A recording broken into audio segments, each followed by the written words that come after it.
Recuerdo la nevada. Recuerdo la nevada y también las calles sembradas de muerte.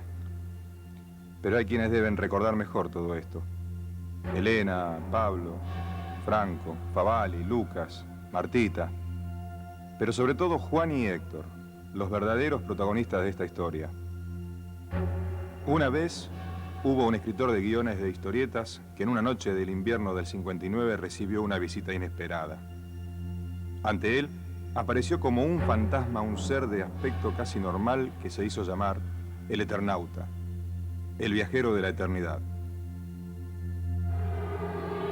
Durante varias horas, Juan Salvo, el Eternauta, se dedicó a contarle toda la historia a Héctor Oesterheld, el guionista. El infierno se desató en forma de nieve sobre la tierra, nieve que mataba al simple contacto con la piel. Una nieve que cayó de igual forma en todo el mundo, matando a millones de personas. Algunos afortunados sobrevivieron. En Olivos, Buenos Aires, Juan Salvo, Elena, su mujer, Martita, su hija, y 3 de sus vecinos lograron mantenerse aislados en el interior de su casa.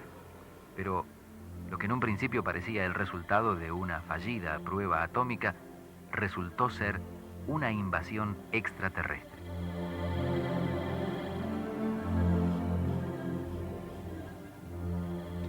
Recuerdo el regimiento de sobrevivientes luchando contra el invasor. Primero los cascarudos, luego los manos, los hombres robot, los burbos y finalmente los verdaderos responsables de toda la catástrofe, los sellos. Recuerdo las batallas de River, de Plaza Italia, la bomba sobre Buenos Aires y el escape hacia Pergamino. Juan también lo debe recordar. También debe extrañar a los seres perdidos. Alguien contó la historia. Alguien la escribió. Alguien la dibujó. A Oesterheld lo conocí personalmente en el año 1957, que fue la época en que él estaba planeando el armado de la editorial Frontera. La idea del Eternauta salió por lo siguiente. Él me preguntó, ¿qué historieta querés hacer? ¿Qué te gustaría hacer para el suplemento que vamos a sacar? Yo, mira, me gustaría hacer otra historia de ciencia ficción, pero no el estilo de Rolo, el marciano adoptivo, que andan ahí a las trompadas, a las corridas. Yo quiero una historieta que sea más realista, que el lector se sienta más cerca de los personajes, que sea una ciencia ficción que la gente se la crea, ¿no? Y bueno, está bien. Y ahí salió. El combate de River fue mi primera experiencia con los extraterrestres. Mi grupo esperaba la señal para entrar en acción. Fue muy rápido. Recuerdo borrones de luces, disparos, gritos. No soy valiente y me rezagué. Eso no era para mí. Avanzaba con miedo. Estaba solo. Los compañeros se adelantaron. No pude seguir. Miraba para todos lados y nada. Miré atrás y cuando volví hacia adelante, ahí estaba. ¿Cómo describirlo sin que me tiemble la voz del asco y el horror? Nunca olvidaré la visión de aquel enorme cascarudo. Yo creo que el Eternauta particularmente, esa historieta, no necesariamente podemos pensar que es la mejor, supongamos que es para discutir entre si es la mejor de Oesterheld o no.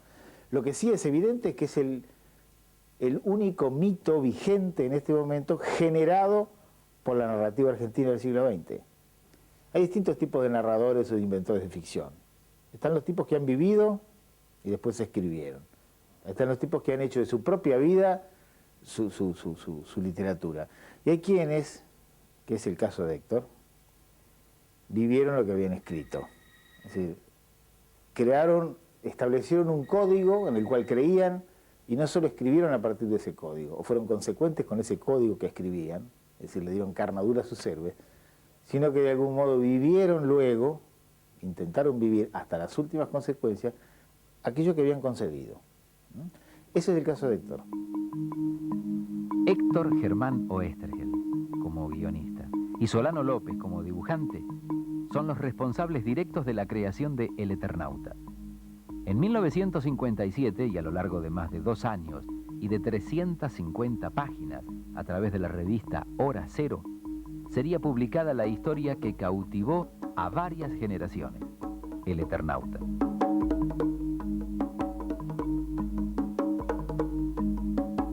Oesterheld probablemente sea el máximo creador de la narrativa de aventura de la República Argentina. Nace en 1919 y se gradúa en Geología en la Universidad de Buenos Aires. En 1950 se revela como narrador original, escribiendo cuentos infantiles y, por sobre todo, guiones de historietas. Es así como en poco más de una década nacen sus personajes más sobresalientes.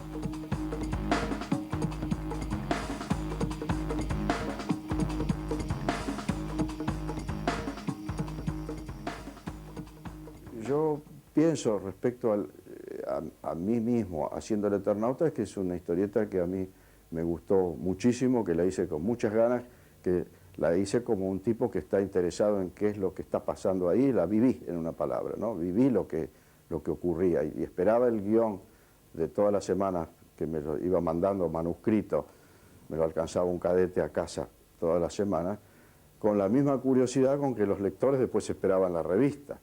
Y con la misma curiosidad que todos mis amigos y los que andaban alrededor de mi estudio en aquella época se asomaban al tablero a ver qué pasaba con El Eternauta. Lo que yo me sentía dibujando lo que a mí me gustaba dibujar. Personajes que tuvieran un contenido humano, que pudieran transmitir su realidad, su existencia viva. Es decir, lo que a mí me gusta en mi trabajo es transmitir la sensación de que los personajes que yo dibujo, el lector se crea que existen y que están vivos. Y eso me lo daba Héctor. Francisco Solano López nace en 1928. Desde chico dibujaba. Pasó por el colegio militar, estudió Derecho, trabajó en oficinas y más tarde en un banco. Un día se dio cuenta de que el dibujo no tenía por qué ser un hobby, transformándose en su profesión y pasión definitiva. Entre sus obras más destacadas figuran Frisco Kid, Pablo Marán y Bull Rocket. Entre el 57 y el 59 dibuja El Eternauta. Luego comienza a hacerlo para editoriales extranjeras. A partir del 75 vuelve a la Argentina y en el 77 comienza, junto a Oesterheld, la creación del Eternauta, segunda parte.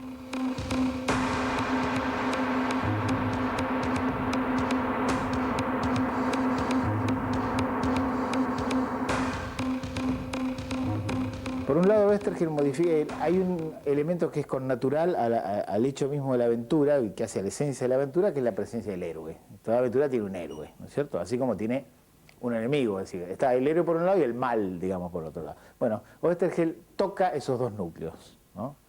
Los modifica. Al héroe, por ejemplo, al héroe lo modifica de muy distintas maneras. Por un lado, algunas veces, o muchas veces, lo divide o lo multiplica. En Oesterheld es bastante frecuente el héroe colectivo. Por otro lado, el héroe en Oesterheld no es anterior a la historia. Es decir, no hay un héroe anterior al suceso, sino que el héroe es el resultado del suceso. El héroe se genera en la acción. ¿Por qué? Porque habitualmente es un hombre común. Entonces, ese hombre encuentra en sí mismo cosas que no conocía. Se hace héroe en la acción. Sobreviví a la nevada casi de casualidad, como los otros. Encerrado en casa, siempre, porque no me animaba a salir. Vivía en un departamento en Barrancas. Empezaron a pasar cosas en la plaza, pero no supe bien qué. Nunca me acerqué. Hasta que escuché la terrible explosión que destruyó la glorieta. Después, todo fue silencio.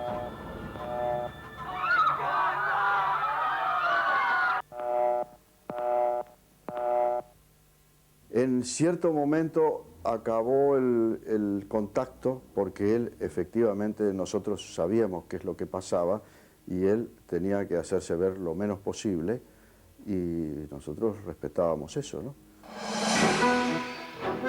Alberto Brescia fue el otro dibujante de El Eternauta.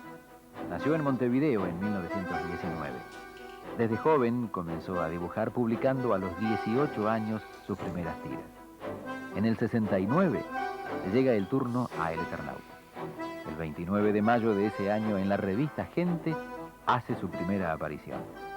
Estaba programada para una duración de un año. Los números de Gente siguieron apareciendo, pero algunos lectores se quejaron de lo ininteligible de los dibujos de Brescia. Una semana después, el Eternauta dejaba de publicarse.